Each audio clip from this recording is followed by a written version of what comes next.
for the record, I am not a traitor. I am still very loyal to the Empire. But with that being said, we do have a wonderful group of people here with us. Now, for the past few panels, most of our focus has been Empire themed, but this time we want to spin things up a bit. We like to introduce some of our traders, friends. It really depends on the situation. But with that being said, I'd like to introduce some of our fine members here of the Rebel Legion. First, we have Deb, and then next we have Lori.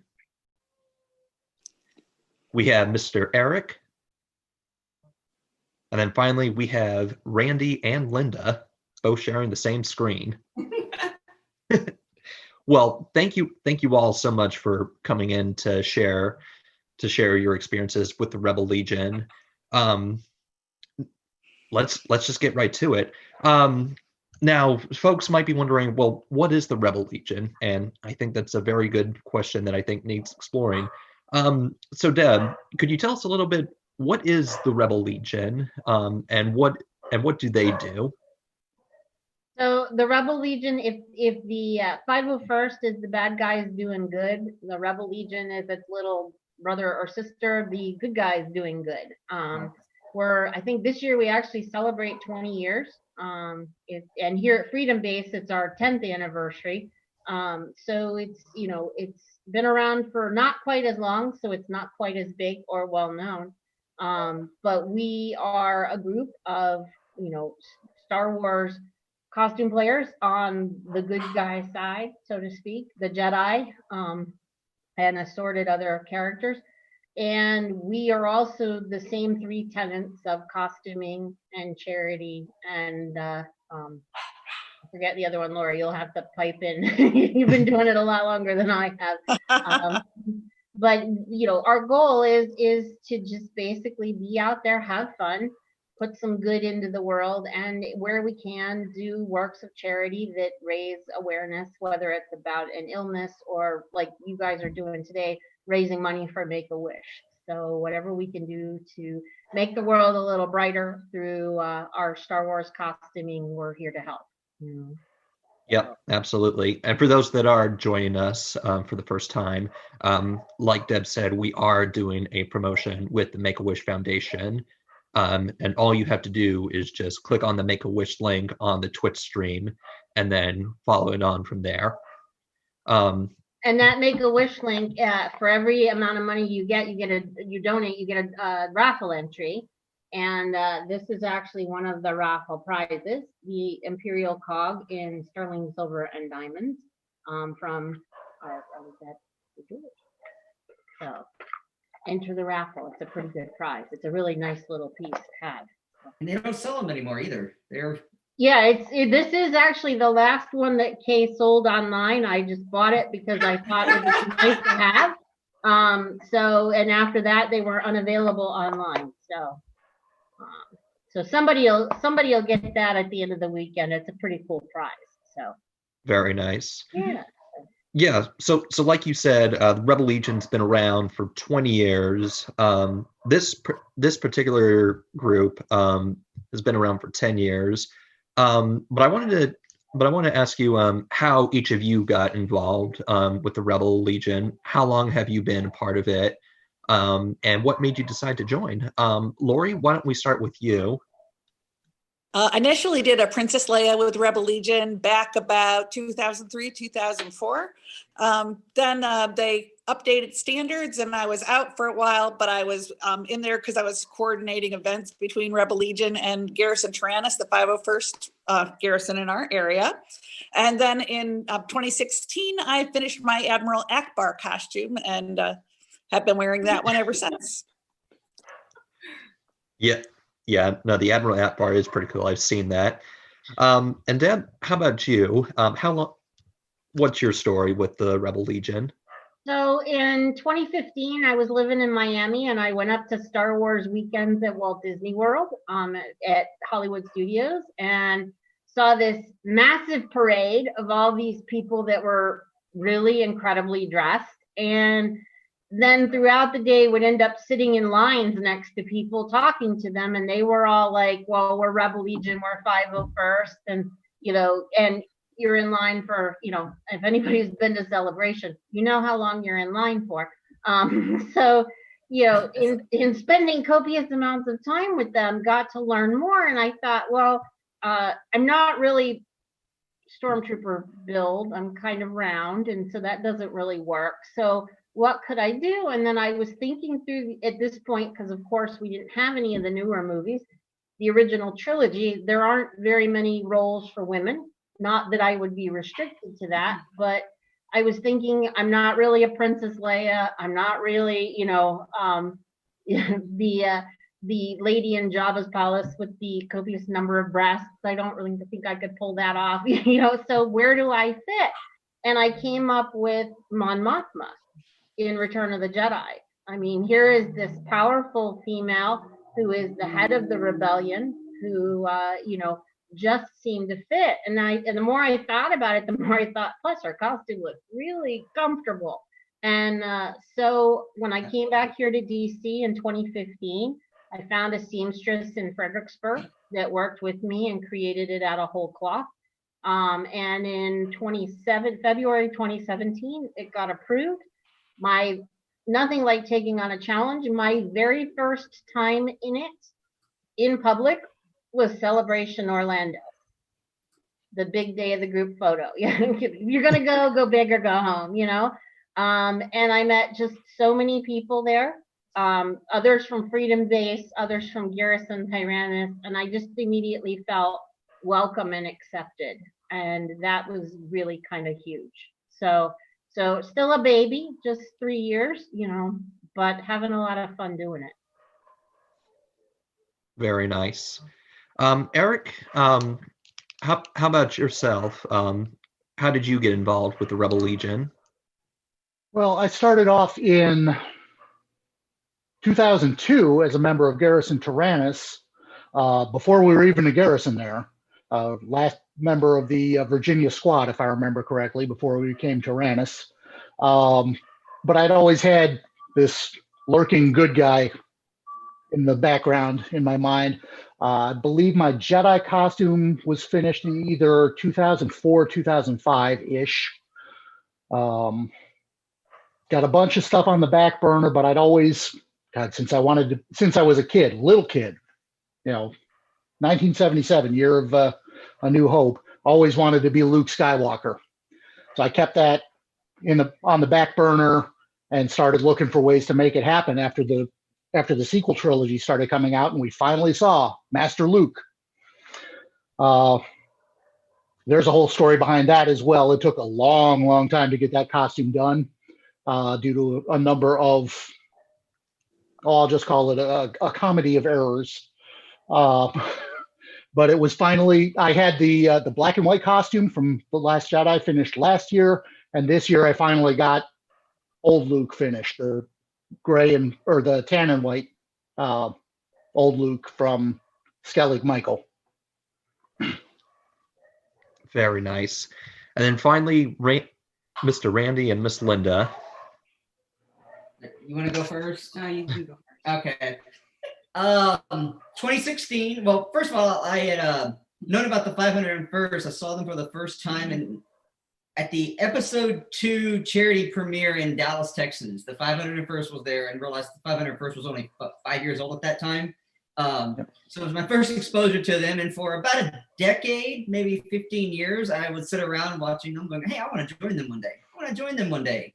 Look at all the cool stuff they're doing. And I'd show her, look at what they're doing. Look at what they're doing. I want to join them one day. And she goes, shut up and build it.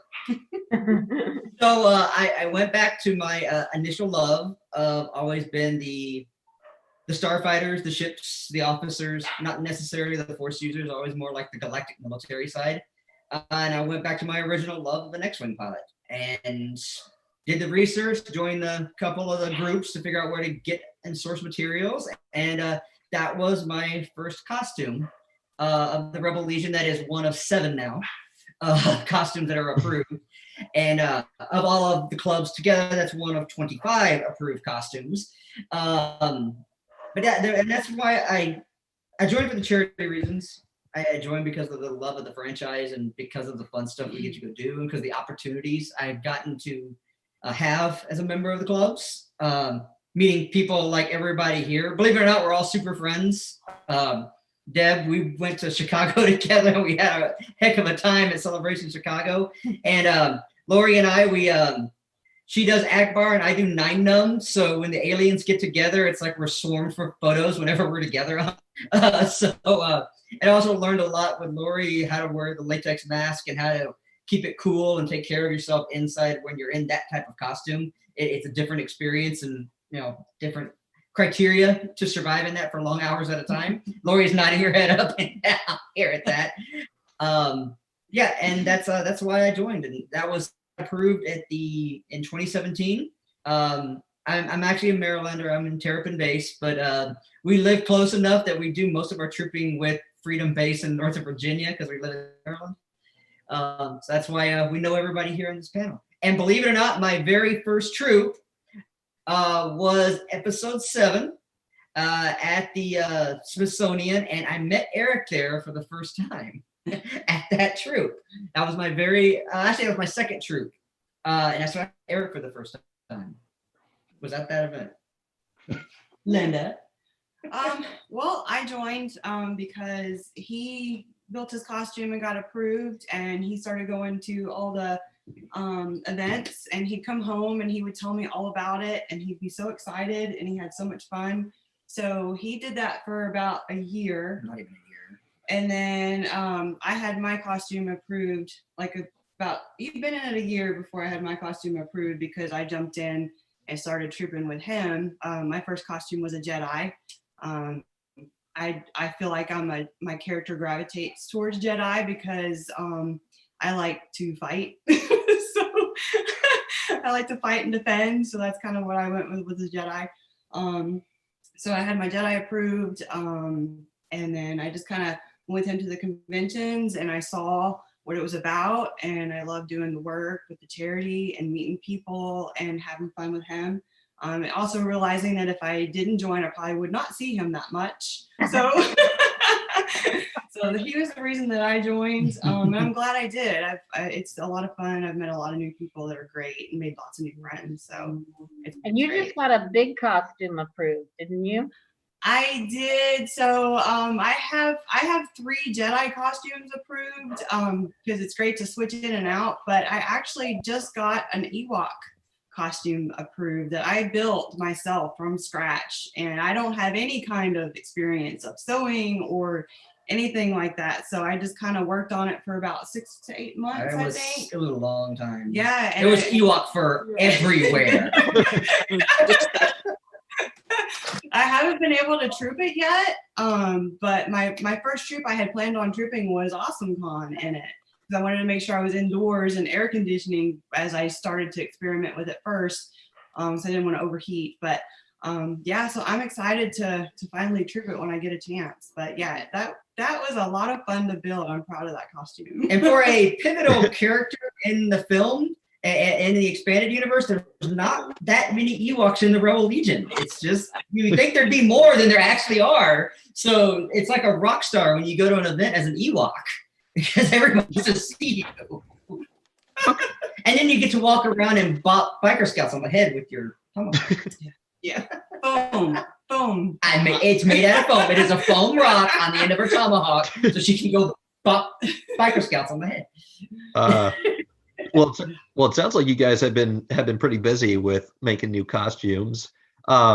How about the rest of you guys? How many costumes do you have on each of your person, and are there any that you're working on right now? Eric, I know you recently finished your old Luke Skywalker. Are there any other costumes that you have or plan on working on? Oh, I've always got stuff in planning. I've had stuff in planning for years and years and years, unfortunately. I'm a great one for starting projects. Got to bring them through to completion sometimes. I do have an X-Wing pilot in the works. Got all the stuff for that. Got almost everything for a Resistance pilot. Pretty sure I have everything I need to finish my Tusken. And of course, always need repairs. Even for the new stuff, there's always something that needs to be changed. But those are probably the next ones on my plate, I would say. Okay, very cool. Lori, how about yourself? Are there any Rebel Legion costumes that you have in the works or plan on working on? Yes, I have episode 7, Admiral Akbar, partially completed. I just need to make the vest for that, and I think that's everything.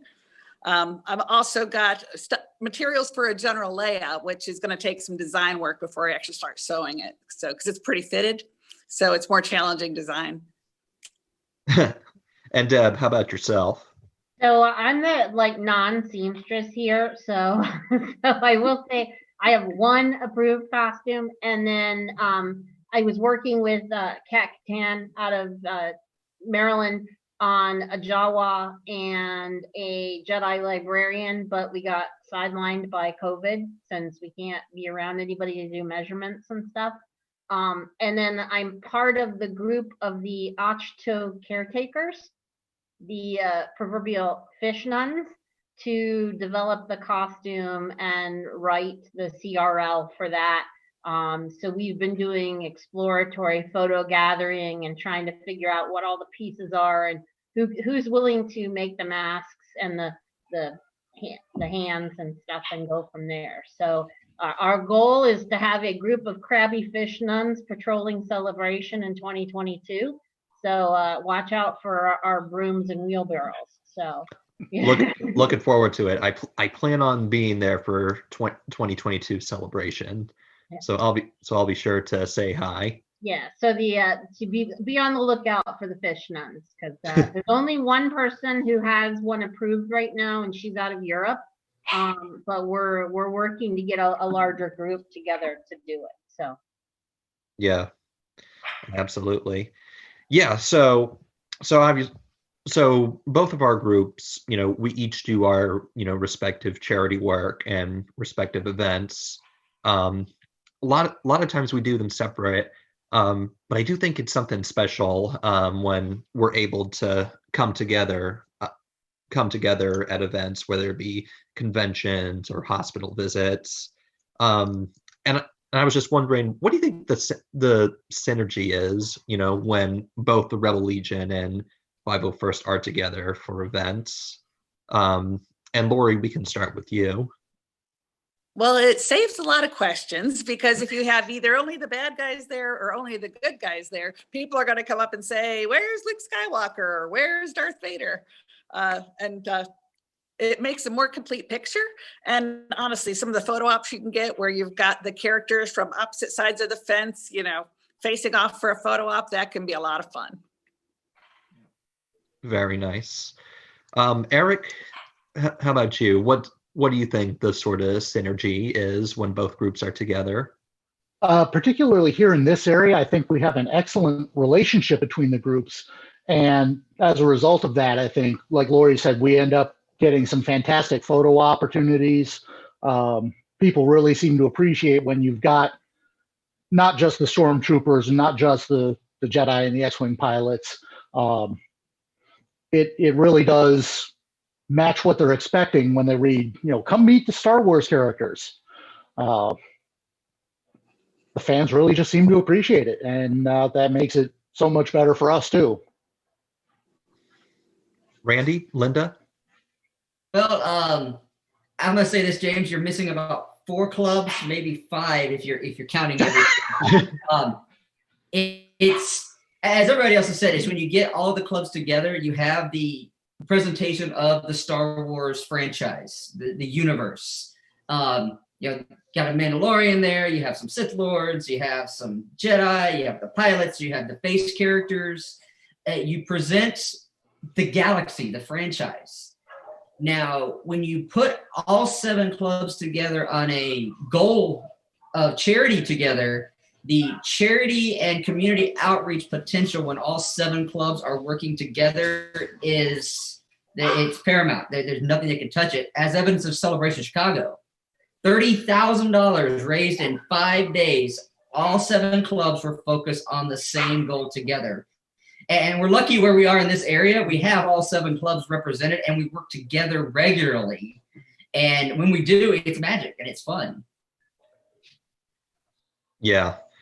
And Ed, I think part of it here too is that we have so many people who are members of more than one club that, you know, it literally is like, you know, am I going to get up today and be, you know, the goal when my Jawa is done, the Jawa for the 501st, or am I going to be Mon Mothma for the Rebel Legion, or, you know, and how, you know, how is that? And the beauty of it is, you know, as everybody has said, we're all friends here.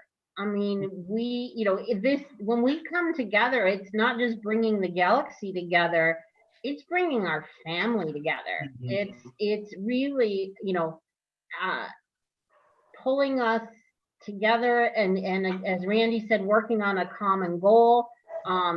For little kids, I mean, some of my best moments have been seeing kids' reactions to this. But also, I have to laugh. Lori and I did the National Symphony Orchestra at the Kennedy Center for one of the Star Wars movies where the orchestra plays along, and people would turn the corner and they would see us in this big group, and they would be like, and it didn't matter if they were 5 or 95, their whole face would light up. And it was very early on for me, and I said to several times when I would say, when they would go to leave, may the force be with you, they would like tear up. And I said to Lori, I said, I've never seen that happen before. I don't get it. And she's like, because it's not you saying it.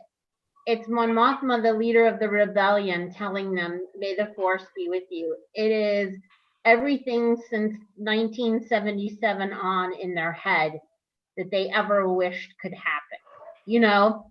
And I was like, okay, you know, that's the magic of this, you know? When you get the costume and the context, and the magic just happens. And there's nothing like it. There's just nothing like it. My first experience on that was at my second troop at the Smithsonian. So we're all standing, entertaining the line, about to go in and watch episode 7. And the droid builders brought their R2s. So Terry brought his R2 out and X-Wing kit. So it's like, hey, X-Wing pilot R2 unit, because it's the great picture. There was this one girl, and realized the droid builders, they kind of were hiding their remotes. They were just kind of standing off to the side. You know how the droid builders are. They want to make sure it's real, so they hide off to the side where you don't see them operating the droid. There was this little girl, probably 4, maybe 5, and she was just staring at it. And Terry was over there operating the droid, making doors open and all this stuff. And the little girl was just mesmerized by it, because to her, that was real. It's like the experience was real. And it's when you see those looks, and they're usually little kids, but Deb's right. Sometimes they're the, 55, 60-year-old kids too that come up and see us. Like the one guy says, Vader, would you please choke my son? I'm not going to forget about that one. So we can get a photo op. It's the faces. You don't forget the faces. Yeah, I was at, I want to say it was The Last Jedi at Alamo. And we were wandering around in the lobby before the movie, and there was this group of big guys, 20-something, but, larger, like linebacker size guys. And they were joking and laughing and everything. And all of a sudden, one of the Boba Fett's walked by, and one of the guys just caught it out of the corner of his eye. This dude was 7 years old all over again. You literally watched it just fall. And he just went stone cold sober, not gonna laugh, not gonna move. He was in his head 7 years old again. And that, there is just nothing like capturing that moment in any of this. That's the magic that keeps you going out on Saturday morning when you don't feel like getting dressed and being 5 hours early for a Nats game to be there in the stadium. That's what keeps you going. Yeah. No, I think seeing like all those reactions, I think we all have like our favorite reactions, that we remember in particular. Eric or Lori, are there any particular moments that stand out in terms of like people being starstruck? I always get an interesting reaction with my Admiral Akbar costume. It's always fun to count and see just how many times people yell, "It's a trap," when I walk by. I know I've made it up to, I think, about 54 at one troop. So I hear that a lot. Yeah. Well, I've gotten a couple of good ones in my couple of Luke costumes, but the ones that really stand out for me, I'm going to break ranks and go back to the 501st. The number of little children or big children who come up to me when I'm wearing Vader and just throw their arms around me and give me a hug. Darth Vader. Okay. Gotta love it. Yeah. Yeah, those are some very, very memorable moments. But at the same time, I think as Lori may have pointed out, there are, like Lori said, like whenever you're dressed as Akbar, a lot of people will go as "it's a trap." Yeah. I'd imagine that get kind of old after a little bit, and it got me thinking of like, I think we all have some pet peeves when it comes to like some interactions. And I was curious as to are there any pet peeves that you guys might have when it comes to like people interacting with you when you're in costume? Well, I mean, I will say, I know some of our people are very sensitive about the Rebel Scum moniker from Return of the Jedi. There are several people that don't really like that. Personally, for me, again, going back to that Star Wars weekend, I went into Watto's Grotto and was going to get my Star Tours name tag made, and they told me I could put Rebel Scum on it, and I burst into tears. And so I do indeed have one upstairs that says Rebel Scum. But for some people, again, that has an edge to it that they don't care for. They don't care for even jokingly, the traitor stuff gets a little old after a while. So I think you just have to gauge who you're talking to and be respectful if they ask you to stop, to really recognize that's a hard line with them.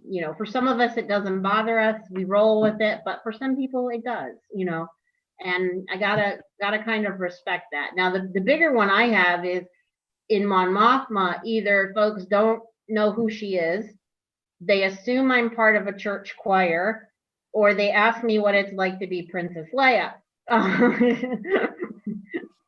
So some of the more obscure characters, you kind of gotta just roll with it, and you gotta learn not to take it personally.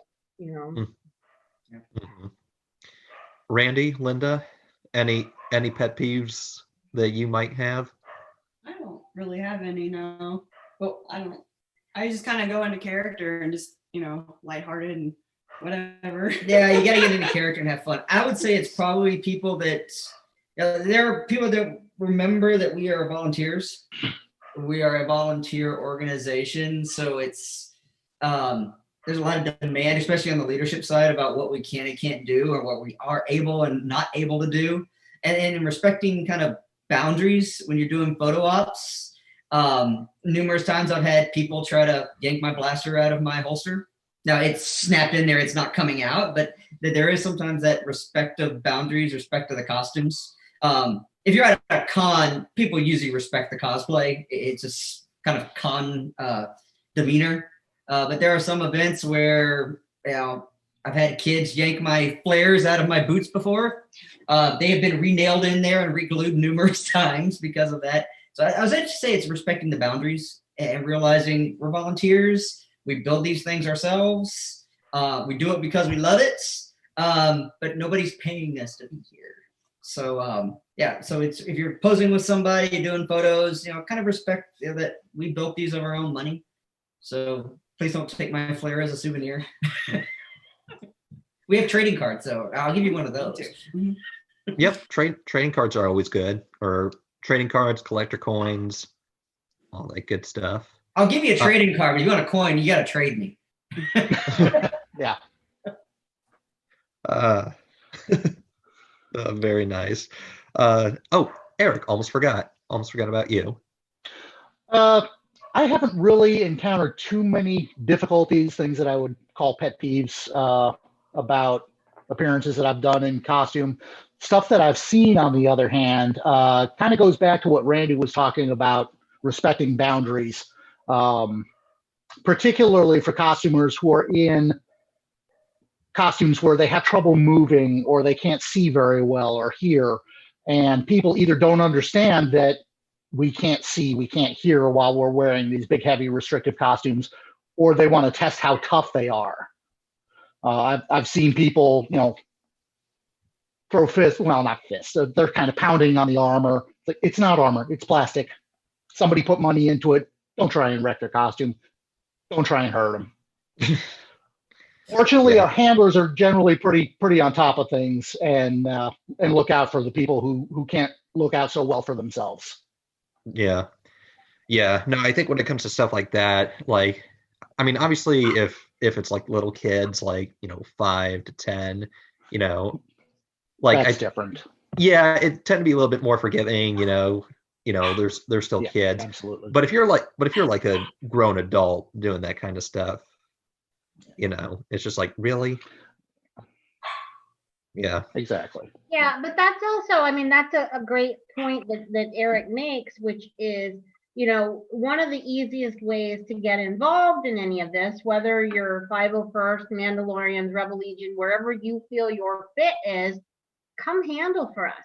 You don't have to have a costume. You can learn who the folks in the group are. You can learn who has the costumes you're interested in and see them up close and kind of get to know people and see if this really is something, because it's an investment that you want to invest in, not only in terms of the costuming, but in terms of your time and energy. And we're always looking for people to help handle for events. Normally this time of year, you would never have gotten Lori and I for a panel because we're prepping for Aaron Scare, which is going to be virtual this year with the Smithsonian. But that's probably one of our biggest events where we need serious handlers to help with crowd control, to help move people through the lines for photo ops. As Linda mentioned, her Ewok, that's probably a partial visibility costume. So we need help getting her to wherever she would need to be to set up for the costuming. So handling and being the squire is a great way to get an entry into any of the costuming clubs. Come join us, see what we're about, see what it feels like. And it's low barrier to entry because you don't really have to have a costume at that point to come help out. And then you'll know who's doing what. You can ask for help. You can find out who the experts are in the costume you want. I know the ladies panel mentioned they're like the Ochto caretakers. We have our own Facebook group. The Jin Ursos are the Stardust Sisters. The Jawas have their own, the Utini Builders group. We each costume set has a Facebook group, and we can get you plugged in. We can get you in touch with the right people. You don't have to build your costume alone. And I think that was the biggest thing I learned the hard way. Was I worked with a seamstress and I came in 100% on my own, and I really missed that opportunity to work with others and to learn from them.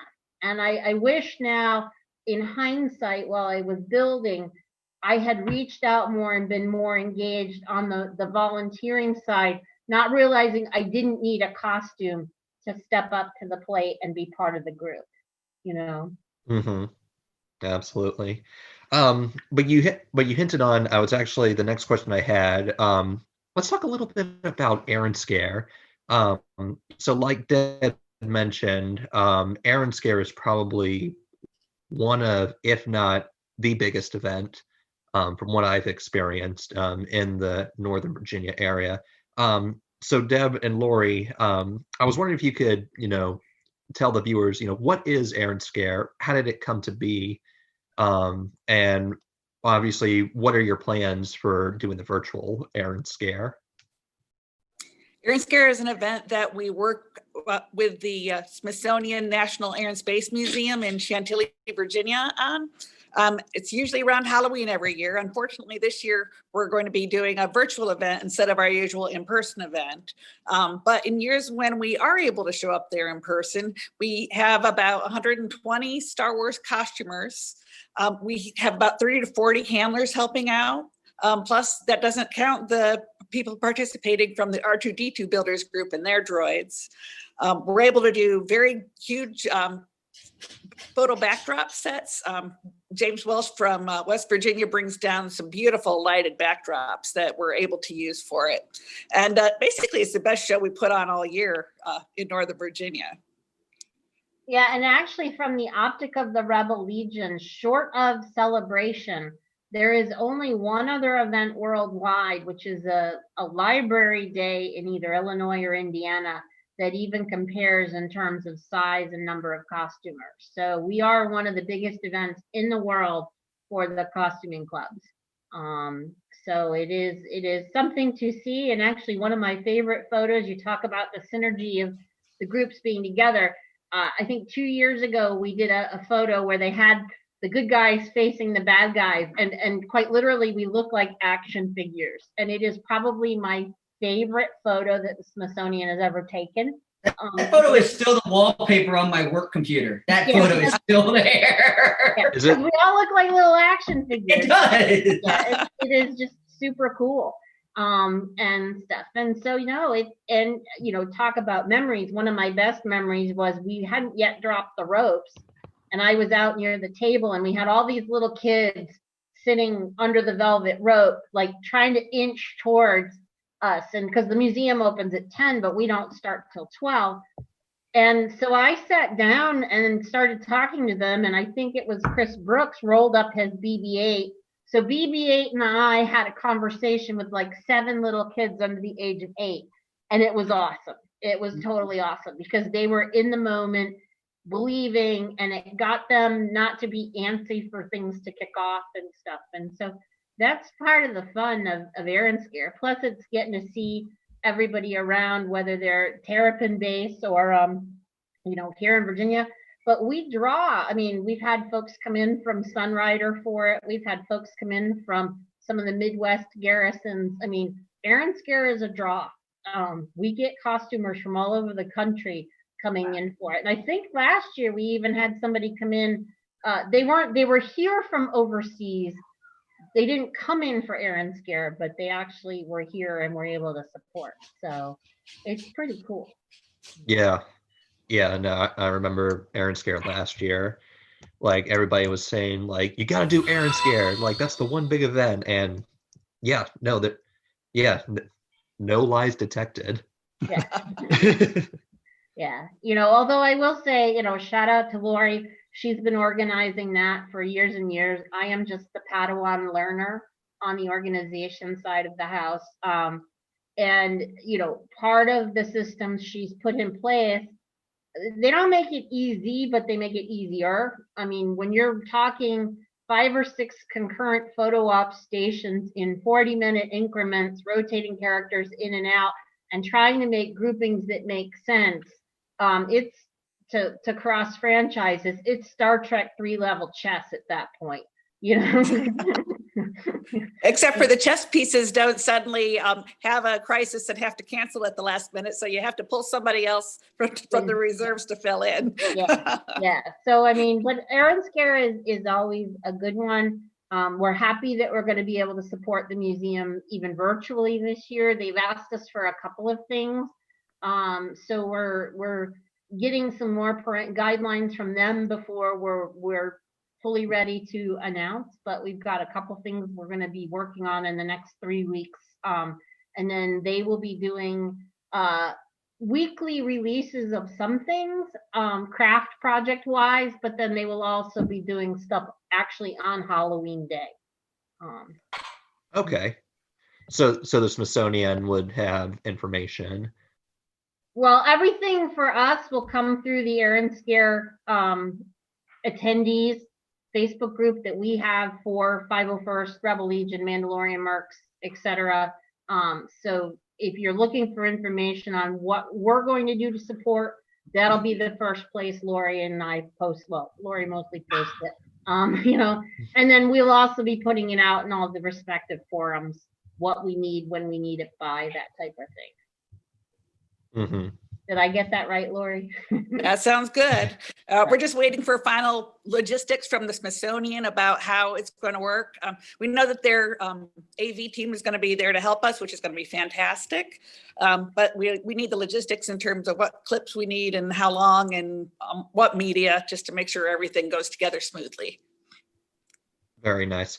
Yeah, no, looking forward to see how this works out. I know it's going to be a first, but that's what makes it more exciting. So aside from Aaron Scare, obviously, this year has been quite interesting, and how we're able to do events, or if we're able to do them at all. Um, I know the 501st on my side. We've been able to do a few small things, but I was curious. Has the Rebel Legion been doing any sort of special events? I'm the Northern Virginia event coordinator for Freedom Base, and to that extent, as of right now, since March, almost everything we've done has been virtual. No in-person events. Maybe one or two people have had, used the Rebel Legion costume to go support a 501st event, but nothing official. Mostly I've been doing a lot of video birthday greetings. I did the Shenandoah Museum had a Star Wars Day, and I did their virtual introduction for them.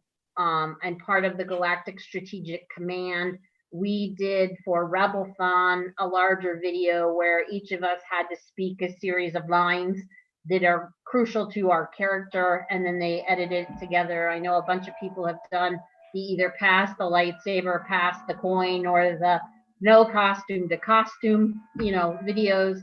I know that, along those lines, we've been doing more of that video stuff. Lori and I are part of a scavenger hunt that takes place annually. And if you saw any of the Princess Bride at Home videos, one of our scavenger hunt items was to do a video with your team from your favorite scene of your movie. And I will say the Rebel briefing scene from Return of the Jedi may have gotten used, and my pardon to Chewbacca, who ended up being a ferret in it. No, it was an honor. An honor.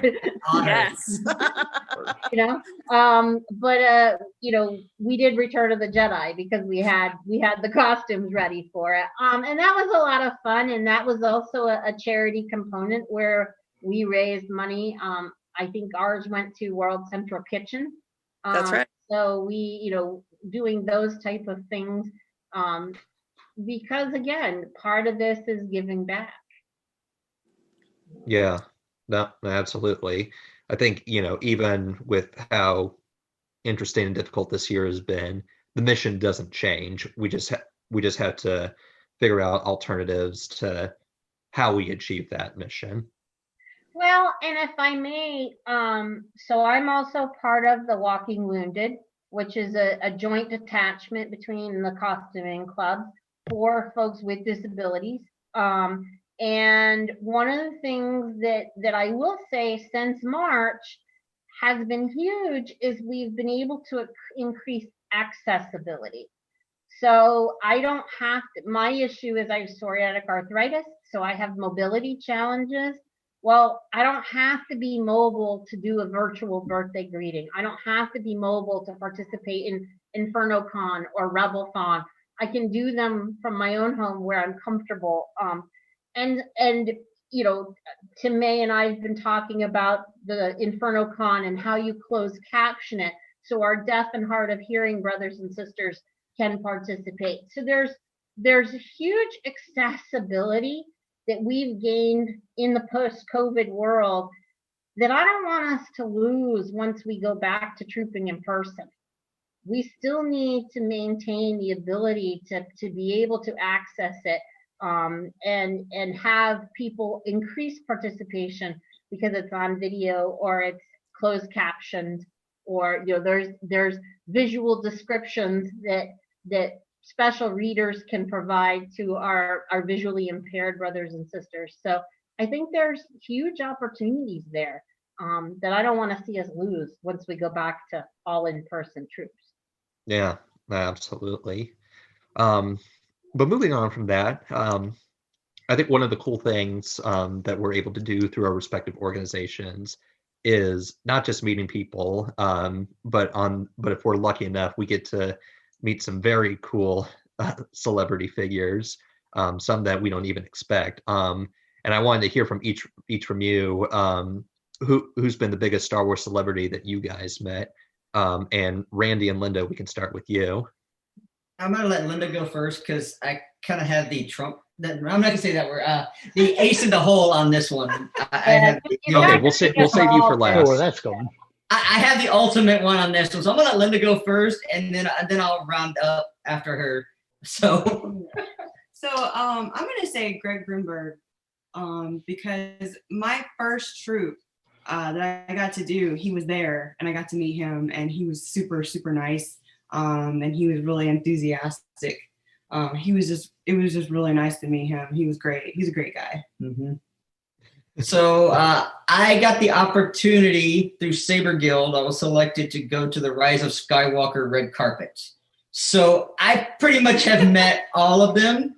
Mark, they are all amazing people. Some funny stories just talking with all the cast and the celebrities. Some they will stand and talk until their handlers say, "Hey, you gotta move, keep going," but they will stand there and talk to you forever. Greg Grunberg was a lot of fun to meet. We met him at Fairfax Con in Northern Virginia a few years ago. Then we have some that are very dedicated. Jack Morton lives up in Maryland. We see him all the time. There's some people that will bend over backwards that are Star Wars celebrities to help out the causes. I go back to Ronald McDonald House of Maryland. We did a troop up there. Found out this young man that was there was a big fan of Darth Maul.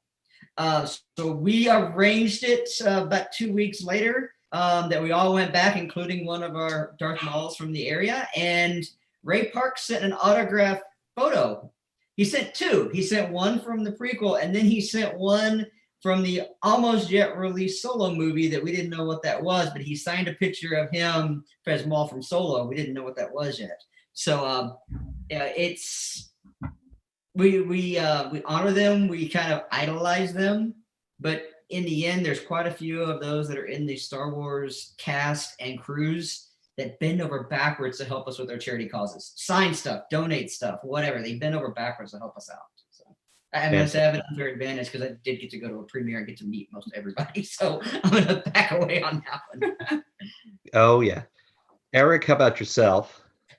Well, a couple stand out for me personally. I haven't gotten to meet Mark Hamill. That's still on my bucket list as a Luke costumer, especially.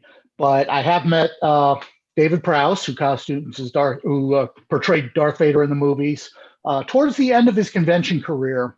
And he was obviously hurting, so I didn't bother him too much. But it was a real pleasure to be able to meet him in person a few times. And then, dude, I got to say, Peter Mayhew, who's no longer with us, has been a friend of the Legion's pretty much from the beginning, and was just this enormously warm and welcoming and participating. I mean, he was like Randy was saying, he bends over backwards to be with us and to welcome us and to be our friend. And it was just so wonderful to spend a little time with him at conventions and things like that.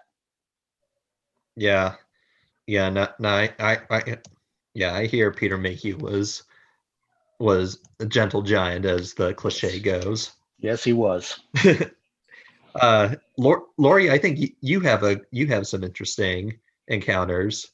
I have been able to have dinner with Darth Vader, lunch with Boba Fett, drinks with Chewbacca, and tea with Ton Wei over the years.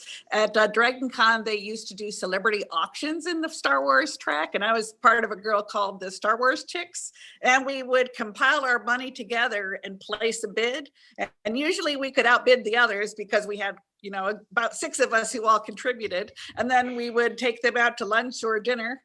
I think one of the best Rebel Legion related ones that I had was I got a chance to meet Tim Rose, who is the person inside the Admiral Akbar costume. And he also was a puppeteer for Salacious Crumb. And I met him in my Akbar costume and got to chat with him later and compare notes about what was different about our Akbar suits. So that was pretty fun. Very, very nice. And Deb, how about yourself? So I was trying to think, and I think probably one of the most surreal was actually last year at Washington West.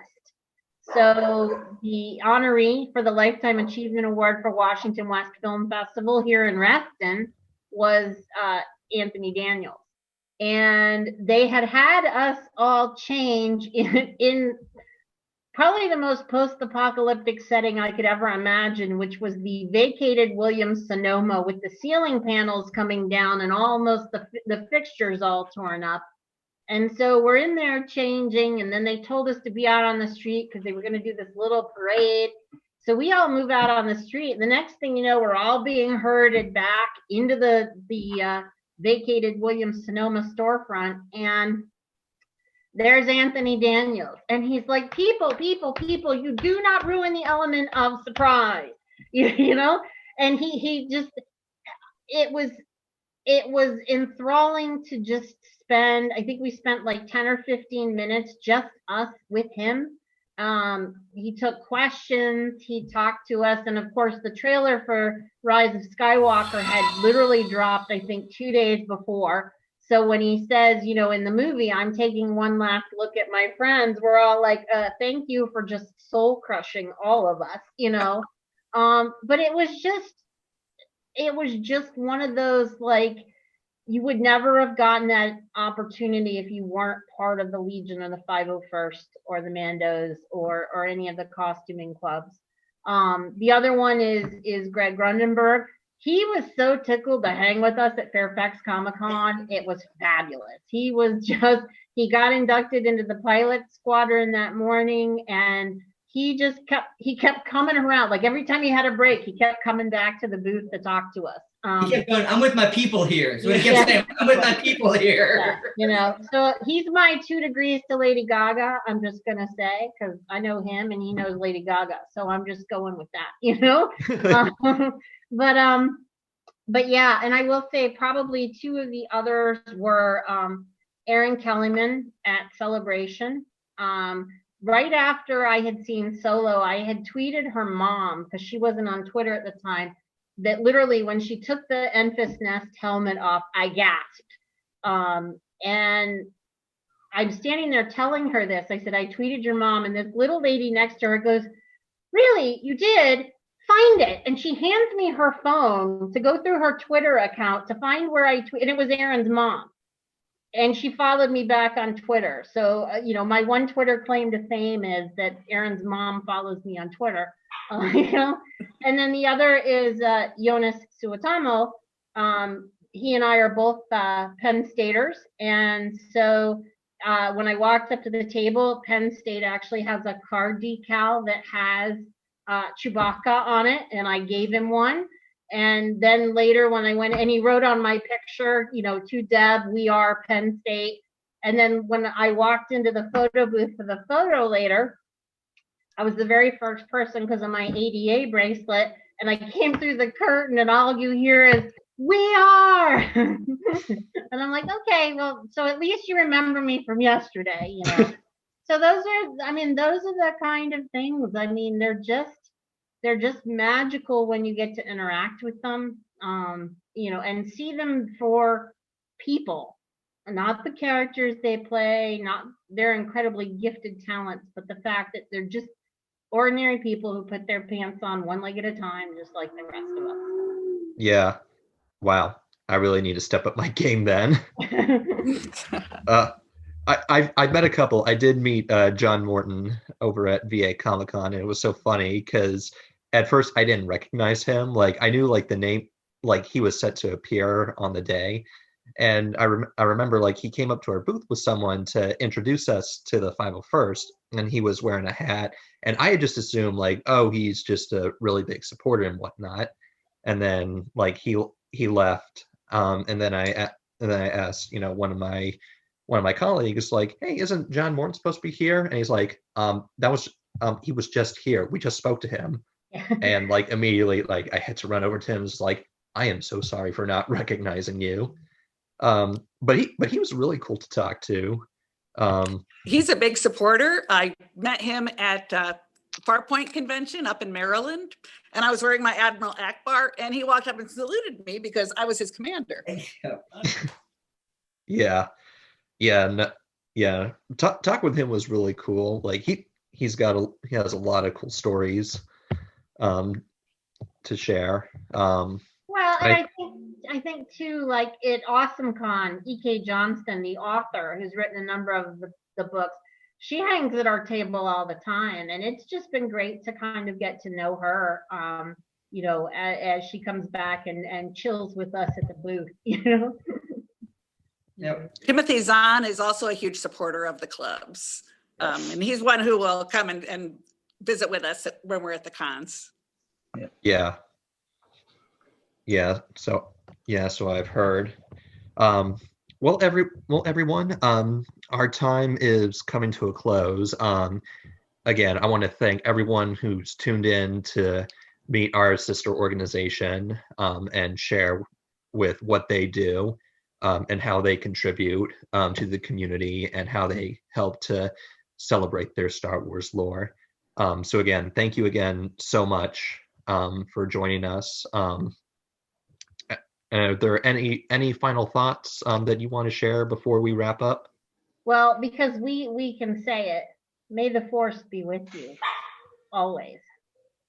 Thank you. Well, thank you again so much, everyone. Hopefully, you know, if we ever do another event such as this, you know, we'd love to have you all again and share some more stories. But with all that being said, our next panel will be starting in roughly 3 minutes. So if you'd like to stick around for that, please do so. Oh, one last plug for the raffle. Yes, the plug for the raffle. Can't forget the shiny jewelry. Deb, please go ahead.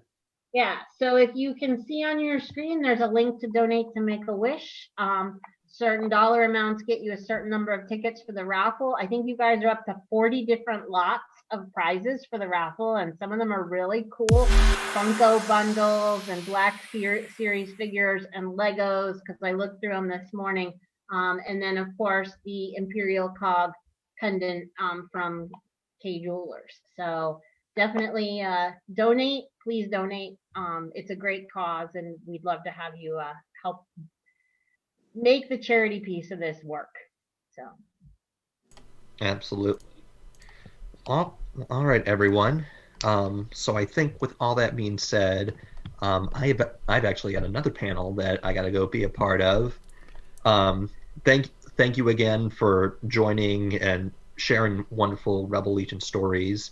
And you know, even though traditionally Empire and Rebels, you know, are supposed to be enemies, as an Imperial, I am proud to say it's been an honor having all of you on. thanks.